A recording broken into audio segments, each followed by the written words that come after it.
అందరికీ నమస్తే అండి. Welcome to Soujanya Kerkar YouTube channel.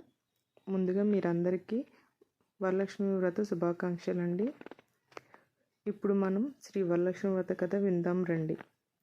సూత మహాముని సౌనికుడు మొదలైన మహర్షులను చూసి ఇలా అన్నాడు: ఓ మునీశ్వరులారా, స్త్రీలకు సర్వ సౌభాగ్యములు కలుగు వ్రతం ఒక్కటి పూర్వము శివుడు పార్వతీకి చెప్పాడు. దానిని చెప్తాను వినండి. ఒకరోజు కైలాస పర్వతమున శివుడు తన సింహాసనమున మీద కూర్చుని ఉండగా పార్వతీదేవి ఆయనను సమీపించి, దేవా, లోకంలో స్త్రీలు ఏ వ్రతం చేస్తే సర్వ సౌభాగ్యములు పుత్ర పౌత్రాదులను కలిగి సుఖశాంతులతో ఉంటారో అటువంటి వ్రతం ఏదో సెలవియ్యండి అని అడుగగా పరమేశ్వరుడు ఇలా చెప్పాడు: ఓ దేవి, స్త్రీలకు పుత్ర పౌత్రాది సంపదలను ఇచ్చే వ్రతం ఒక్కటి ఉంది. దాని పేరు వరలక్ష్మి వ్రతం. ఆ వ్రతమును శ్రావణ మాసంలో శుక్లపక్ష పూర్ణిమకు ముందుగా వచ్చే శుక్రవారం రోజు చేయవలెను. పార్వతీదేవి, నాథా, ఆ వరలక్ష్మి వ్రతం అంటే ఏమిటి? ఏ దేవతను పూజించాలి? ఏ విధంగా చేయాలి? దీనిని ఎవరైనా ఇంతకుముందు చేశారా? ఆ వివరములని చెప్పండి అని అడుగగా శివుడు పార్వతీదేవిని చూసి, ఓ కాత్యాయిని, వరలక్ష్మి వ్రత విశేషాలు చెప్తాను విను. పూర్వము మగధ దేశమున కుండినం అనే ఒక పట్టణముంది. ఆ పట్టణము నిండా బంగారు ప్రాకారములు, బంగారు గోడలు గల ఇల్లు ఉన్నాయి. అందులో చారుమతి అనే ఒక బ్రాహ్మణ స్త్రీ ఉన్నది.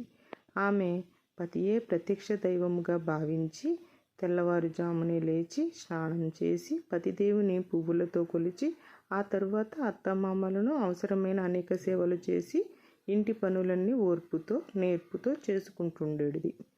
అందరితో ప్రియంగా మితంగా మాట్లాడుతుండేది. గయ్యాలిగా కాకుండా ఇంత అనుకువగానున్న ఆ మహాప్రతివతను చూసి మహాలక్ష్మికి ఆమె మీద అనుగ్రహం కలిగింది. ఒకరోజు ఆ మహా ఇల్లాలికి కలలో ప్రత్యక్షమై మహాలక్ష్మి ఇలా చెప్పింది: ఓ చారుమతి, నేను వరలక్ష్మీదేవిని.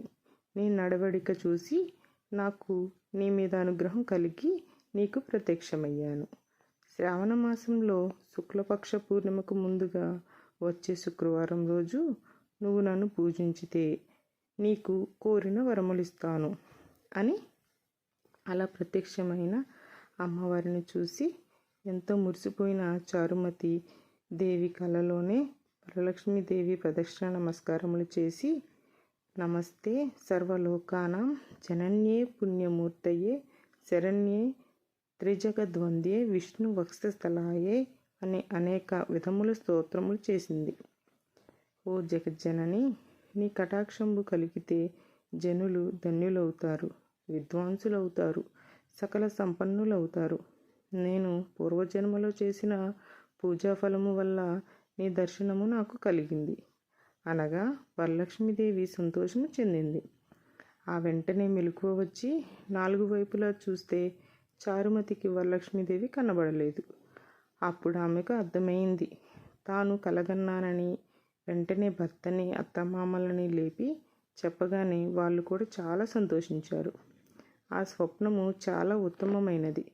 దేవి, ఆనతి ప్రకారం నీవు తప్పకుండా ఈ వ్రతమును చెయ్యి అన్నారు. చారుమతి తన ఇరుగు పొరుగున ఉన్న స్త్రీలకు కూడా చెప్పింది. వాళ్ళు చారుమతి ఎంతో ఉత్కంఠంతో శ్రావణ మాసం ఎప్పుడు వస్తుందా అని ఎదురు చూడసాగారు. వారు ఎంతో ఎదురు చూసిన పౌర్ణమి ముందు శుక్రవారం రానే వచ్చింది. ఆ రోజే కదా వరలక్ష్మీదేవి చెప్పిన రోజని ఎంతో ఉత్సాహంతో చారుమతి మొదలగు స్త్రీలందరూ పూజకు ఉపక్రమించారు.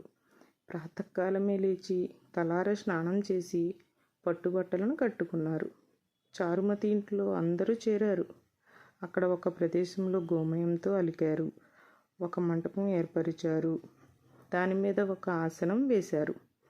ఆసనంపై కొత్త బియ్యము పోసి మర్రిచ్చి గుళ్ళు, మామిడాకులు, అలంకారాలతో కలశం ఏర్పరిచారు.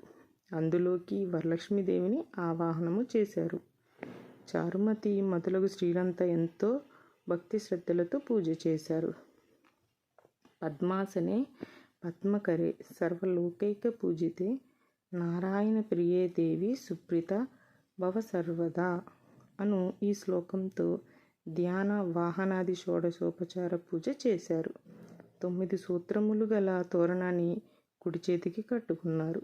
వరలక్ష్మీదేవికి అనేక రకములైన పిండి వంటలు చేసి నైవేద్యంగా పెట్టారు. దాని తర్వాత ప్రదక్షిణం చేస్తుండగా ఆ స్త్రీలందరికీ గల్లు గల్లుమని శబ్దం వినపడింది. వెంటనే తమ కాళ్ళను చూసుకుంటే గజ్జెలు మొదలైన ఆభరణములు కనిపించాయి. చారుమతి మొదలైన స్త్రీలంతా వరలక్ష్మీదేవి కృపాకటాక్షములు కలిగాయని ఎంతో మురిసిపోయారు.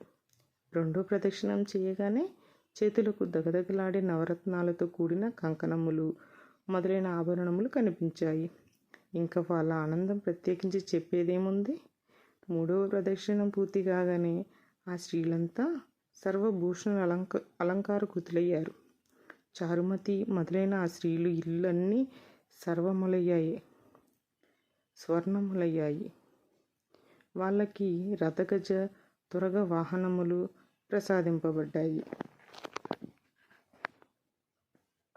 చారుమతి ఇంటి నుంచి ఆ స్త్రీలను తీసుకుని పోవడానికి వారి వారి ఇళ్ళ నుంచి గుర్రాలు, ఏనుగులు, రథాలు, బండ్లు వచ్చాయి. ఆ స్త్రీలు చారుమతి కలిసి వారి చేత శాస్త్ర ప్రకారం పూజ చేయించిన బ్రాహ్మణోత్తమునికి గంధం, పుష్పం, అక్షంతలతో పూజించి 12 కుడుములు వాయనమిచ్చి దక్షిణ తాంబూలములిచ్చి నమస్కరించారు.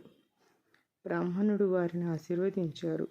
వరలక్ష్మీదేవికి నైవేద్యంగా పెట్టిన పిండి వంటలను బంధుమిత్రులతో తిని తమ కోసం వచ్చిన గుర్రాలు, ఏనుగులు మొదలైన వాహనాలలో వారి ఇండ్లకు బయలుదేరారు. వారు దోవలో చారుమతి తమ భాగ్యమును ముచ్చటించుకుంటూ వెళ్ళారు. లక్ష్మీదేవి తనంతట తానే స్వప్నములో వచ్చి ప్రత్యక్షం అవటం అంటే మాటలా?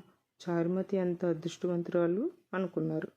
చారుమతికి ప్రత్యక్షమైన విధానం తన మట్టుకే దాచుకుని తను ఒక్కతే పూజించకుండా తమ అందరికీ చెప్పి తమకి కూడా ఎంతటి సౌభాగ్యం కలగజేసిన చారుమతి ఎంతటి పుణ్యురాలు. అలాంటి ఆమె పరిచయం కలిగి ఉండినా తామెంత భాగ్యవంతులు అని ఎంతో మురిసిపోయారు. అప్పటి నుంచి చారుమతితో సహా వారందరూ క్రమం తప్పకుండా ప్రతి సంవత్సరం ఈ పూజ చేస్తూ పుత్ర పౌత్రాభివృద్ధి కలిగి ధన కనక వస్తు వాహనములు కలిగి సుఖ సంతోషాలతో ఉన్నారు. కావున ఓ పార్వతి, ఈ ఉత్తమమైన వ్రతమును చేస్తే, అలా ఎదుటి వారికి చెప్పి చేయిస్తే సర్వ సౌభాగ్యములు కలిగి శుభముగా ఉంటారు. ఈ కథను విన్నవారికి, చదివిన వారికి కూడా వరలక్ష్మి ప్రసాదము వలన సకల కార్యములు సిద్ధించును అన్నాడు పరమశివుడు. సూత మహాముని సౌనికుడు మొదలగు వారితో, మునులారా విన్నారుగా, చారుమతి ఎదుటివారి మంచి కూడా ఎలా కోరిందో. ఎదుటి మనిషికి మంచి కలగాలని కోరుకుంటే అమ్మవారు ఇంకా ప్రసన్నురాలై మీరు కోరుకోకుండానే మీకు మంచి చేస్తుంది అన్నారు. శ్రీ వరలక్ష్మి వ్రతకల్పము సమాప్తము. కథాక్షంతలు అమ్మవారి మీద వేసి మీ మీద కూడా వేసుకోండి. నమస్తే.